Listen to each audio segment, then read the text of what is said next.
Welcome to Apex Magazine. Strange, surreal, shocking, beautiful.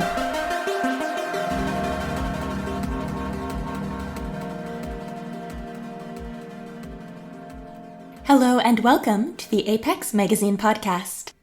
I'm your host and producer, KT Brisky. Hello, listeners! It has been a while, hasn't it? It is my very great pleasure to bring you audio fiction once again. It's true. Apex Magazine has relaunched with new issues every other month and a monthly podcast. Thank you so much to everyone who has supported us on this journey. We're thrilled to be back. And I hope you enjoyed our new theme music by Alex White. In addition to being a fantastic composer, Alex is the author of The Salvagers space opera trilogy, along with novels for Alien and Star Trek. You may have also heard their music during the Ephemera Reading Series, a monthly series of diverse SFF. Find out more at www.alexrwhite.com. And I hope you've been keeping well and healthy over the last year. I know it's been a really difficult time for all of us. May 2021 bring us hope, compassion, and the roots of something new. On that note, I'm pleased to present this month's story, Root Rot, written and read by Fargo Tbakhi. Please note that this story contains themes related to alcohol, addiction, and substance use disorder. Sit back, relax, and let's have a listen to episode 73.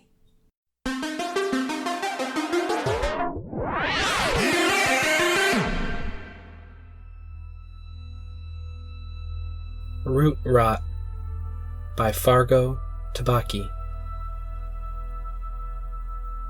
By the time I hear that my brother is looking for me and has somehow scraped together enough credit to get on a commercial flight to New Tel Aviv, and that he's also brought his 3-year-old daughter on her first interplanet trip, my insides are already rotten. Can't get to the doctor without citizen papers, but I know. I can feel it. Lungs, liver, stomach, whatever, they're done for. Most days I wake up, bleed, drink, bleed, and pass out. I am fucked beyond any reasonable doubt. When the 2 OSPs are finished beating the shit out of me outside Farah's, only place in the Arab quarter with a liquor license, which means what's happening currently, a beating that is, happens less frequently than if I was drinking somewhere else. One of them checks for warrants. I'm swaying like something in the breeze, though the provisional government never fixed the generators, so there isn't any breeze this part of planet. Sometimes I blow in my own face just to remember what wind felt like. Hey, you got a brother? Word drops into me, shakes me up bad to hear it, and for a second I almost don't process what it means. Then I do, and want to die. I spit out some blood and nod. Posted a bulletin. Yesterday, looks like. Asks if anyone's seen you. Want me to forward your location? I try to think, and then try not to think. And for a second I am really still.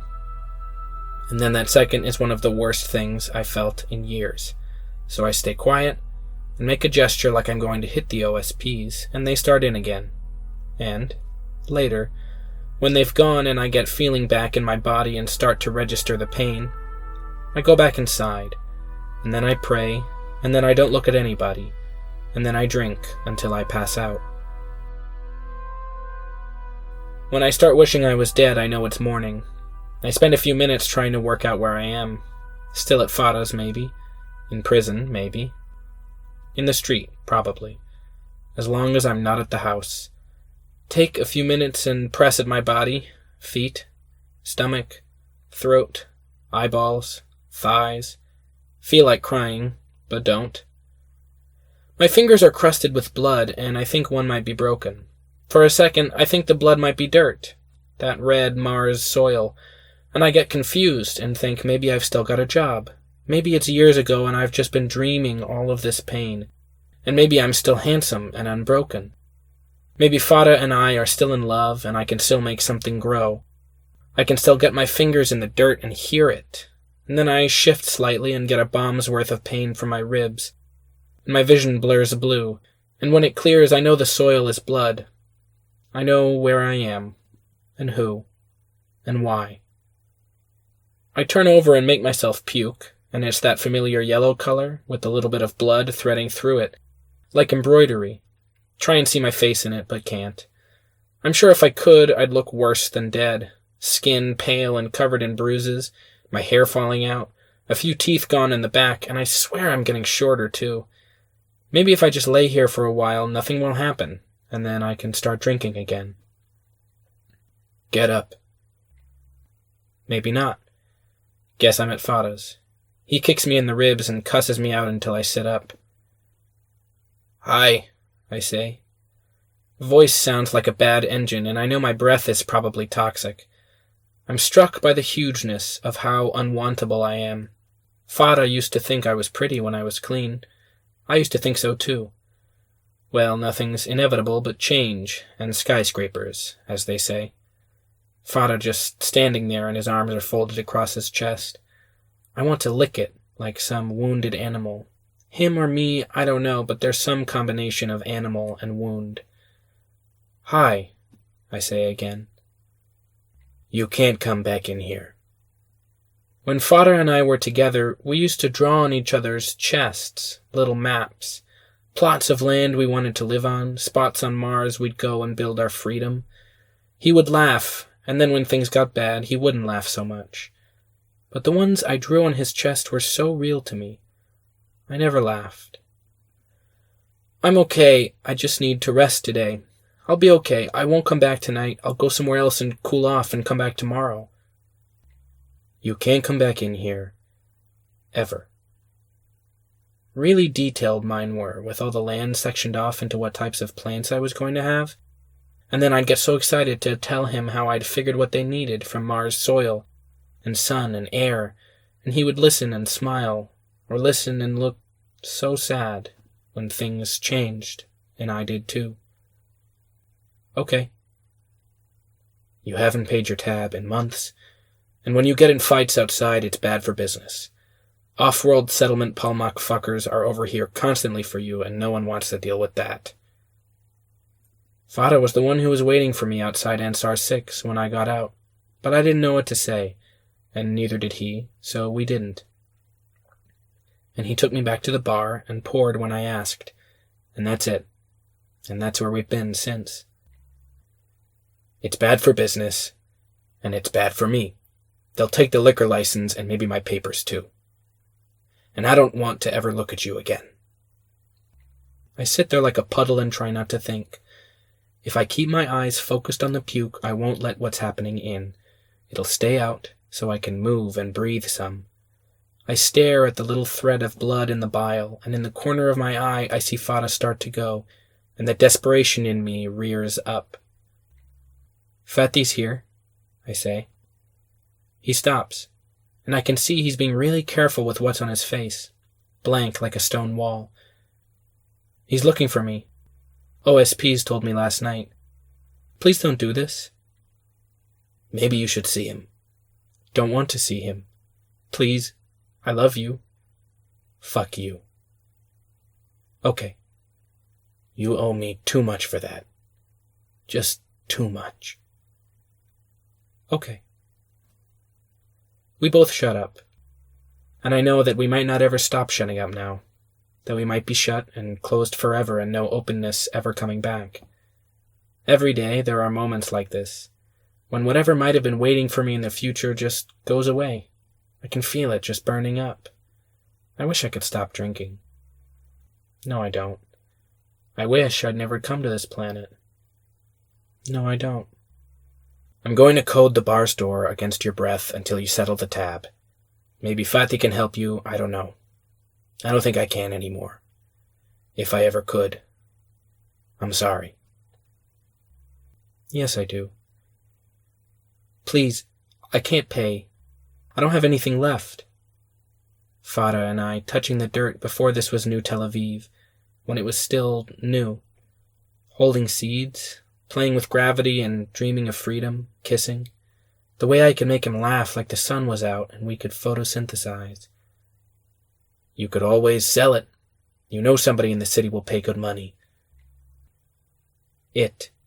Flash of red. Memory. Dirt. Petals.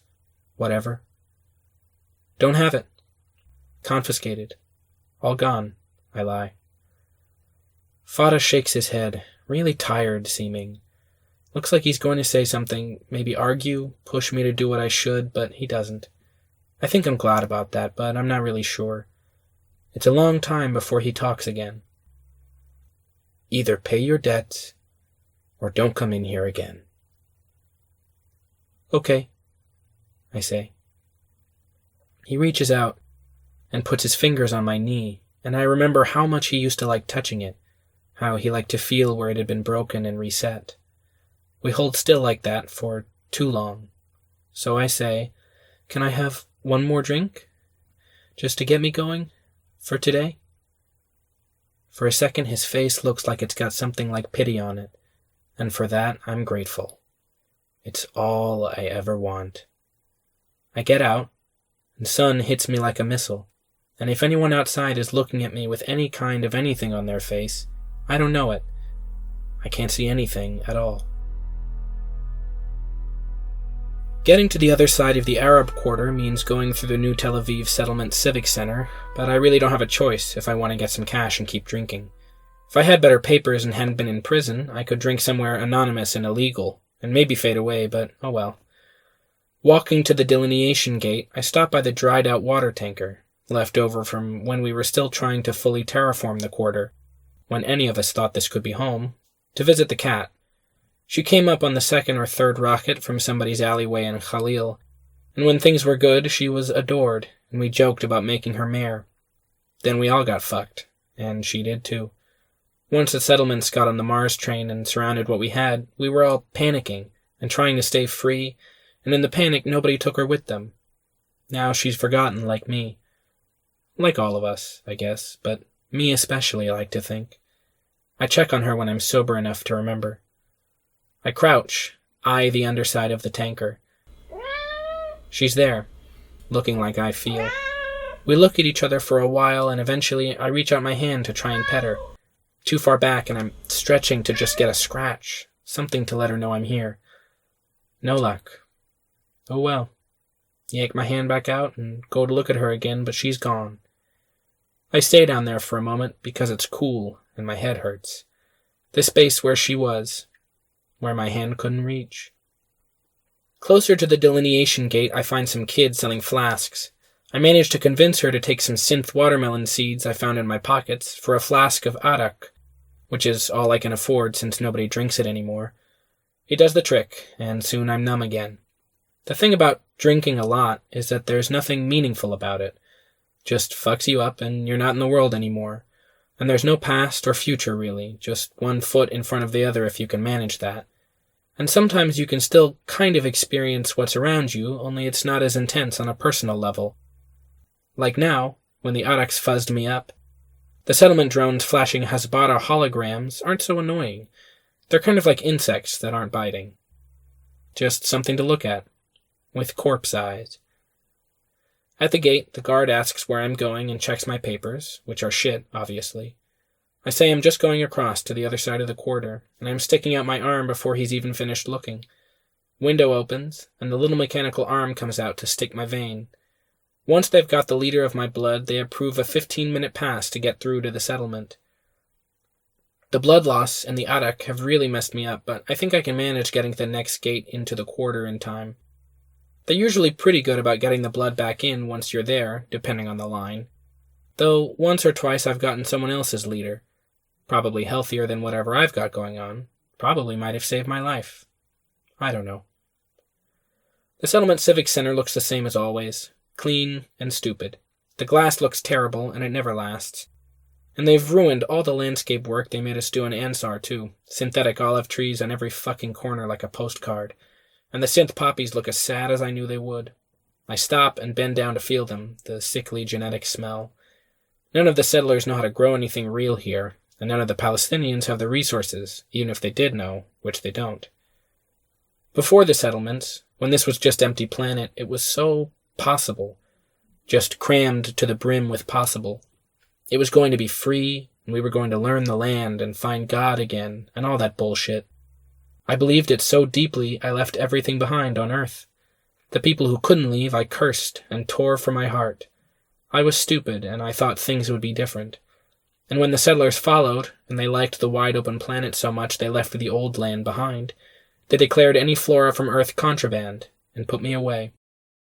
Now we've got a provisional government I don't know or care about, and my brother's been living in reunified Palestine for years, while I drink myself to death. Which reminds me, my brother is here for me, and I want to just pull up everything with roots on this fucking planet. Just salt the ground, and then salt myself, too. But I've only got a few minutes before the blood loss passes me out, so there's no time for being angry, or anything else. At the other delineation gate, there's a protest on the Arab side. They're holding signs in Arabic I can't read. Somebody took down one of the Hasbara drones, and they're passing it around like a football, though it doesn't really roll. People are dancing and something is on fire. I don't know what they want. Not sure I can even guess anymore. Some days I'm sad about losing the language, but most days I don't mind it. Hence our policy is to reprogram prisoner consciousness with Hebrew once they wipe the Arabic, which serves me fine. I like not understanding things. The bloodbot gives me my leader back, and I stand a little straighter. I'm looking at the faces of all the Arabs through the light-meshed gate, and I hear myself thinking, they're idiots. They're evil. We ought to just shut up and die and float out into space. Cold and empty as every day here, all we deserve. Sometimes I don't know what's my voice, and what's the guards at Ansar 6, and what's the drones, and what's the drink, and what's Fada, and what's God. All I know is when the protesters make space for me to stumble through their anger, when they touch me and tell me to join them, I loathe. I loathe every cell in my body that feels, and I loathe every second I'm breathing, and the pit opens up in me, and I want something more, and I don't know what it is. So I push them away. And while they're yelling and spitting at me, collaborator, coward, fucking drunk, I drain the last of the arak, and I say thank you to the drone, when it passes out an Arab in front of me, and I can pocket a few loose coins that spill out from her hands, like petals. When I get to Abu Khalid's, he's curled up on the floor and I can tell he's soiled himself. Touch his forehead and it's hot as an iron. Probably he'll last a few more days and then go. I wonder if he has papers for the house or if it'll go to the settlers. Last place I ever felt decent was in this front room of his. Curled up a lot like he is now and crying nonstop while I tried to dry out for the first time in years. His hands on my head. His hands. Remembering feels terrible, so I dig a nail into my palm until the pain brings me dull again. I need to get him stable and then ask for some cash. That's it. That's all. I get his pants the rest of the way off and drag him into the tiny bathroom and into the tub. While I rinse him off and he's groaning, eyes floating open-closed like a camera shutter, I look at him. Skin used to be brown, but now it's some sick gray blue, bruises everywhere. So thin you could think he was just pastry. When I'd stumbled in, that night I was trying to be good, he was patient. I cried and he just sat there and touched me. Just a little, just to show he was there, and eventually I slept. And the next day he fed me and we didn't say anything to each other, since he only spoke Arabic and I didn't. I was close to dead from trying to stop drinking cold, but he kept me alive and I got back to normal. I'd hated him for how kind he was and how it made me feel okay for a moment. So one night I drank enough so that I knew I'd do something cruel, and I did. And so I left and knew that it was my fault that I was leaving, which was right. After that I didn't see him again, but I went back once, late at night when I knew he was asleep, and I worked for hours until the sun was just coming up, sweating and freezing and pissed myself but couldn't stop until it was right. Until I'd made him these long wooden planters with bell peppers growing in them, real ones, part of the stash of seeds I'd hidden, or at least I hoped they were growing, but they were definitely there. I felt good, so I went and loitered near the border fence until the OSP spotted me and did what they do, and I fell unconscious, feeling nothing. Now he's shivering in the tub, all wet. It takes me a while to get him out and into the bedroom because I'm starting to shake from not drinking, since the Arak a few hours ago. The room is nearly empty. Only things around are socks and his paintings and cigarette butts. Get him on the bed and pull the sheet over him, and it pretty quickly gets soaked in his sweat. And a little after, it's got some of mine on it too. Abu Khalid is shaking, and I'm shaking, and I can't think straight. And I'm trying to ask him how he is, or if he can hear me, or if he has any money he can spare, but I can't get the Arabic out, though I really try and remember. So for a few minutes the two of us are just making sounds at each other, groaning a little like birds.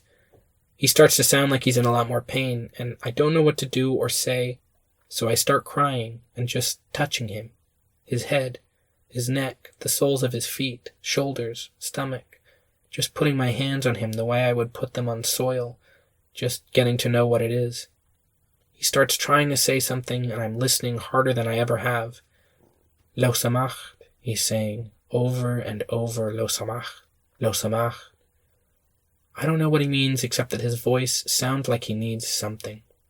And I'm remembering what he did, and what I've done and didn't do, and I can't fucking understand what he's saying. And I'm a sorry excuse for flesh, so I take some deep breaths, and I leave him there, crying out like I was an angel who turned away. And in the front room, I find a few crumpled up shekels and stuff them in my pockets. Hold down some puke and try to stop shaking.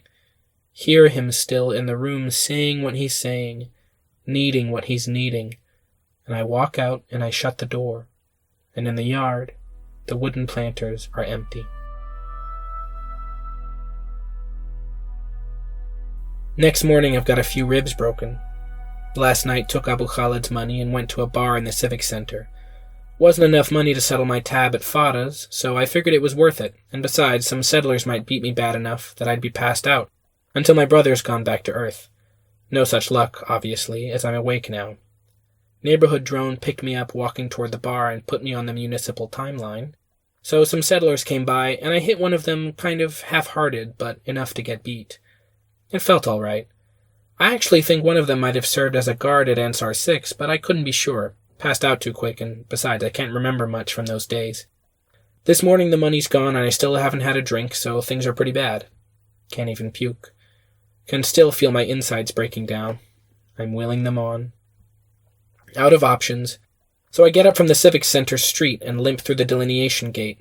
Nothing left to do but go to the house. My head is killing me, and something in my side is aching, in addition to the broken ribs. Maybe they're poking some organ, something fragile in there, just puncturing it with every step I take back toward the house. Or maybe that's just all my fuck-ups talking. The breath scanner at the front door is busted, stripped for parts by someone since I've been here last, so I muscle down the door and get inside. Most of the inside's been stripped, too. I stopped caring about it a long time ago, so I let it happen. Even encourage it sometimes. Not much left inside the wooden walls. Most of it's synth wood, but a few planks here and there are real that I brought with me on the first rocket. Standing inside it's still, empty like the remnants of a ghost, a reminder of what gets left when I try, which is nothing. A wave of something hits me and I feel sick, really sick, a new level of pain and nausea. Get on my knees to wait for the puke to come. I know what to do in my throat to coax it out, and I do, little burps and swallowing. And soon enough there's a new puddle of bile on the floor. Some arak smell and more blood than usual. Something in me knows there can't be much of this left. I rest my forehead on the floor. Red dirt, tracked in by looters, mixes a little with my sweat, and I rub it around a little. Mars makeup. Almost pretty again. Don't want to get my head up from the floor or open my eyes, so I crawl with my forehead pressed to the synth wood floor like some protracted migratory prayer. Feel my way around to the little closet I used to keep seeds in.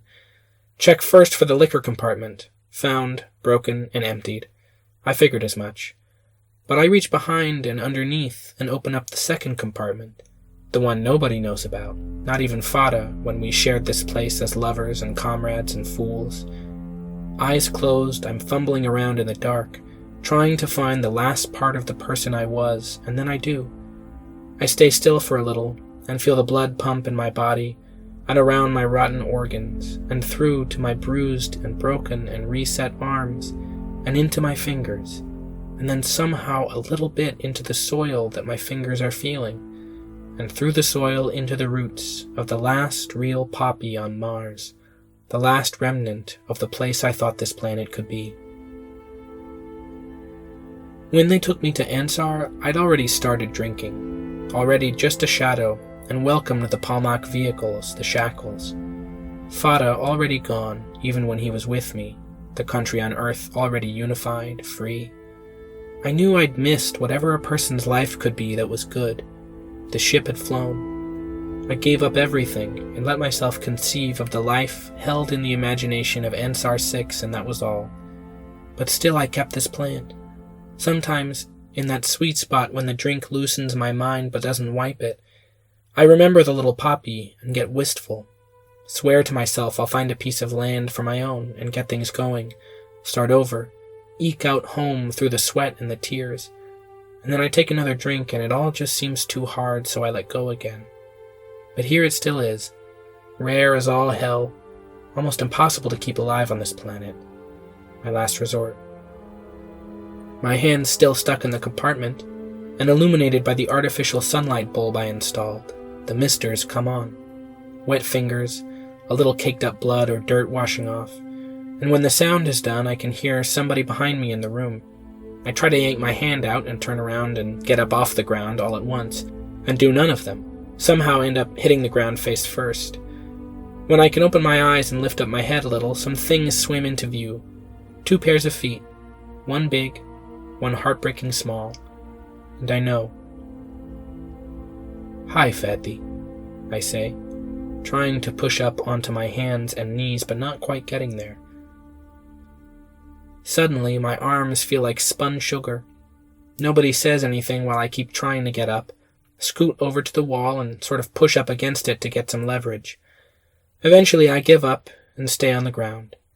I shut my eyes and move my face so they're pointed where I know Fatty's face will be, and then I open them, and I keep them trained only on his face. I can't look at her. I don't want to see how she's seeing. Fatty looks older, but then he always did. People always used to guess he was the older one of us, and sometimes I thought they were right. I was born first, but Fatty was born smart. Born good, maybe. He's dressed in nice jeans and a yellow collared shirt, and I start counting the hairs in his beard to avoid looking at her. "I'm here to take you home." Looking right in his eyes, I try to smile a little. Like that British song. Remember that? "Pack your things, I've come to take you home." Something like that, right? Only I don't have anything to pack. "Farah told me you're sick. Dying." Fucking Farah. Salisbury, that was it. Gabriel? You remember? Every time we'd play it, Dad would tell us Peter Gabriel was pro-Palestine. Remember? I don't want you to die. My eyes are locked on Fatty's face like a leech, but I can hear her breathing. I can feel her here with us, seeing me. And I don't know why these memories are coming to me now, but I need Fatty to remember them with me. I know I smell like alcohol and blood, probably other things more vile and sick, but he's looking at me without any pity, without any anger even. And for once I let myself sit in that non-judgment, in that love, and I don't run away this time. Do you remember that? Fatty? The song? I remember that. Of course I do. His eyes are soft and blue. I can feel one of my ribs poking into my skin, and I wonder if it's bleeding, but I can't look down to check because I might see her. It's been a long time, Habibi. Yeah. My mouth feels like brick and dust. How have you been? Good. Things are good. Fatty used to cover for me when I came home late back on Earth, when the soldiers were looking for me after throwing rocks, when our parents were looking for me after boys. Fatty was my anchor, and I've only been able to drift so long because I didn't have him here with me. You know things are different now, back home. There's a place for you there. I don't know. I don't know about that. I do. Fatty and I playing football, trying cigarettes together, the way he held me when my heart got broken, the way his face looked when I left him in the morning, asleep like an angel, and I took my bag of seeds and crawled through miles of tunnels to get to the rocket, and held Fada's hand while we sobbed, and the land got smaller and smaller and then gone. I left. I gave it up. It doesn't want me back. It doesn't want you dead, either. I left you there. I left you all alone, and I went away. Yeah, you did. So you're a piece of shit. What else is new? Even sick as I am, Fatty gets a laugh out of me. But the laugh hurts my ribs, which reminds me I've got ribs, which reminds me I'm a person, and so on. I try to avoid thinking those things because they hurt, so I say something to get this to stop. I'm glad I left. And I'm glad I didn't take you with me. I don't feel anything when I say it because I'm staring at the corner of Fatty's mouth and praying he'll get hurt and leave. I don't want to do this. Fatty's eyes I can't read, and he comes forward, leans down to me and touches my forehead, like some insect landing on a bloom. I'm blinking hard, and he's wiping off the sweat from my brow. Fatty speaks soft to me while he holds my hand. I will forgive you no matter how hard you try to stop me. Behebbik, remember? Behebbik.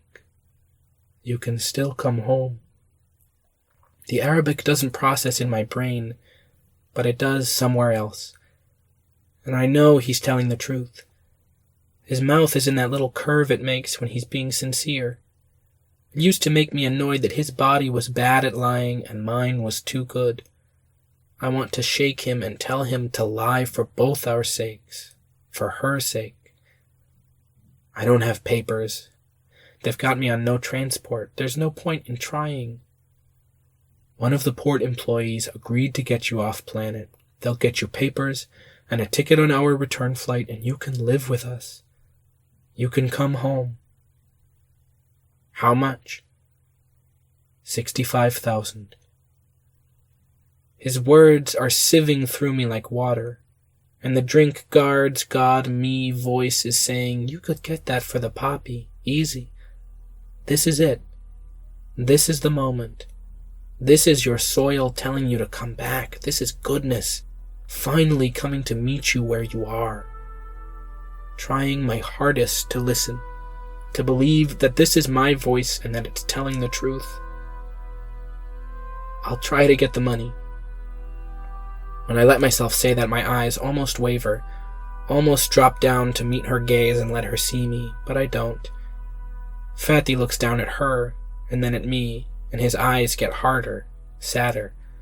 I watch the muscles in his arm tighten, relax, tighten. The flight leaves at 11. Meet us there.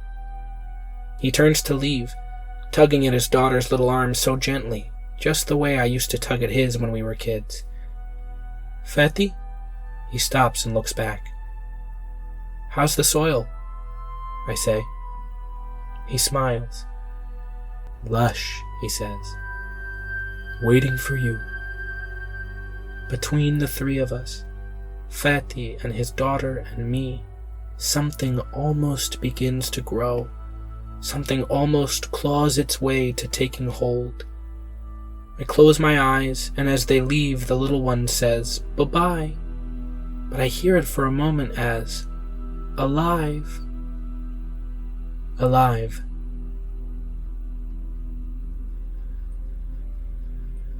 Now everything's a blur.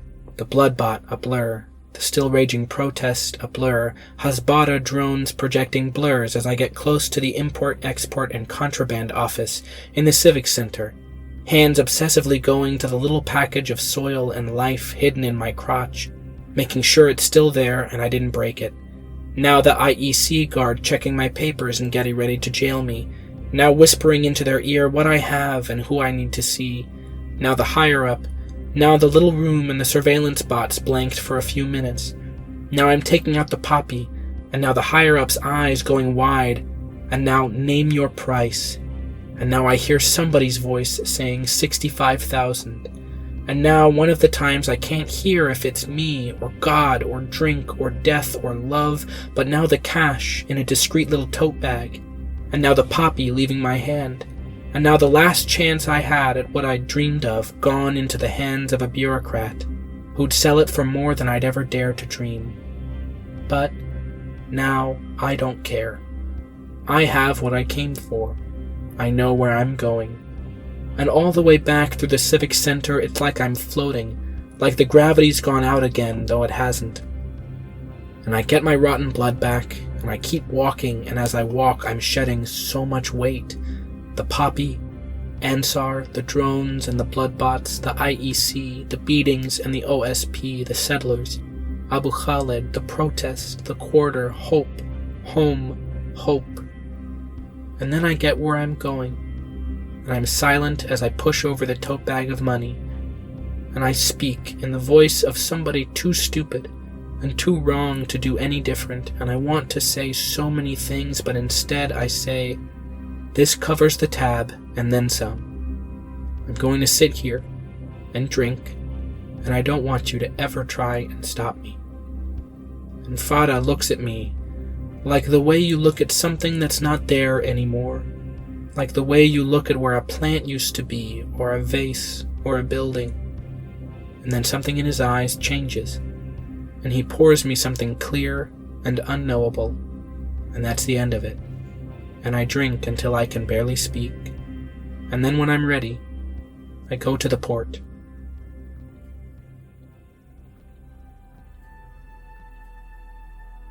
Can barely stand. Make it to the viewing section and find the hole Fada and I hacked into the light mesh fence years ago. Sneak through and collapse onto the bit of shadow on the edge of the takeoff platforms, and find the one rocket gearing up for a launch, where Fatih is, where she is. Pain in my back and in my stomach. I don't care. I take a swig from whatever I brought from Fada's and things quiet down. Just my rot, and the settlement's rot, and the planet's rot, all communing, all sharing a body. I'm blissful knowing I did exactly what everybody with any sense thought I would do. I'm already somewhere floating outside anyone's jurisdiction. And then I look over at the rocket, and my eyes roam to one of the windows, and there she is. It's too late to look away. I've already seen her, and I swear she's seen me, even though I know that's not possible. I'm too far away, and it's dark. But I believe we're looking at each other. She's plain-looking and sweet. A brown curtain of hair, and her eyes like two onion bulbs. Little, and light. If anything was left of my heart, she would break it. I can't remember her name, if anybody ever told me in the letters to Ansar, or on the bulletin, or maybe Fatih said it, or maybe she told me herself once, but I can't remember. The ship's starting to lift off, and I send my soul with it. I touch my empty knee, and I whisper like she can hear me. I tell her they're right about me. They always were. I'm bad, and I'm a criminal and a threat, and I tell her it's okay, that she doesn't have to be that way, that people disappear from your life and you can forget who they were, or what they did to you, or what they looked like drunk. I tell her she's home, and she should know that she's home, that her dad is good how I'm not. I tell her that God loves her, and the land loves her, and I tell her that poppies need lots of sun, and not too much water, and she just has to care for them until they're gone.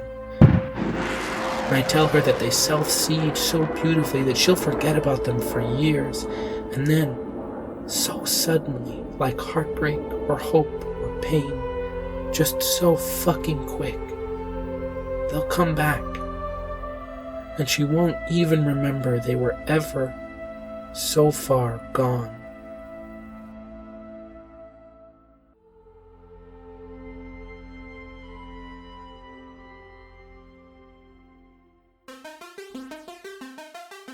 Fargo Tbakhi, he, him, is a queer Palestinian-American performance artist.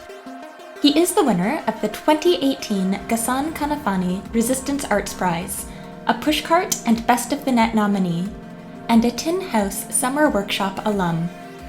His writing is published in Strange Horizons, Foglifter, Hobart, The Shallow Ends, Mizna, Peach Mag, and elsewhere. His performance work has been programmed at Outsider Fest, Intersection Solo Fest, and has received support from the Arizona Commission on the Arts. He is currently a Halcyon Arts Lab Fellow and works at Mosaic Theater. Music in this podcast included Stay the Course, Tempting Secrets, and Night Vigil, all by Kevin MacLeod, and licensed under a Creative Commons Attribution License. Find out more at www.incompetech.com. Theme music by Alex White. Some sounds in this podcast provided by the Free Sound Project. Find out more at www.freesound.org. This podcast is copyright 2021 under Apex Publications. For more great stories like this one, please visit www.apex-magazine.com. Thanks for listening. See you next time.